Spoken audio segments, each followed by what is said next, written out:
എന്റെ കൊച്ചേ, നീ ഉണങ്ങിപ്പോയല്ലോ. എന്തുവാ മോളെ, ഒന്നും തിന്നുന്നൊന്നുമില്ലേ? വീട്ടിലൊന്നും വെക്കുന്നില്ലല്ലേ? അതെ ആൻറ്റി, ഞങ്ങൾ കഴിഞ്ഞ 2 ദിവസമായിട്ട് വീട്ടിലൊന്നും വെക്കുന്നില്ല. പിന്നെ വിശക്കുമ്പോഴാണെങ്കിൽ ഞങ്ങൾ വായുവാണേ ഭക്ഷിക്കുന്നത്. എൻ്റെ പൊന്നു തള്ളേ, ഞങ്ങളുടെ വീട്ടിലൊന്നും വെക്കുന്നില്ല എന്ന് ഉറപ്പിച്ച് പറയാം. നിങ്ങൾ എന്താ ഞങ്ങളുടെ വീട്ടിൽ അടുക്കളയിൽ അടുപ്പിനെ മുട്ടി വന്നിരിക്കുമായിരുന്നോ?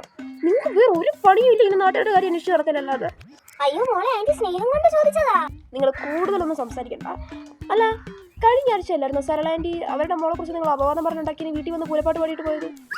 വീട്ടിൽ വന്ന് പോരെ നിങ്ങൾക്ക്? അയ്യോ, അത് അപവാദമൊന്നും അല്ലായിരുന്നു. ഞാൻ സത്യമാ പറഞ്ഞ മോളെ. ഞാൻ സത്യം പറഞ്ഞോണ്ട് അവൾ അങ്ങനെയൊക്കെ തന്നെ പറഞ്ഞത്. മോള് മതി മതി മതി, നിങ്ങളുടെ ന്യായീകരണം എനിക്ക് കേൾക്കണ്ട. മോളെ, ആന്റി ഒരു കുശലാന്വേഷണം എന്നുള്ള നിലയ്ക്ക് ചോദിച്ചതേ ഉള്ളൂ.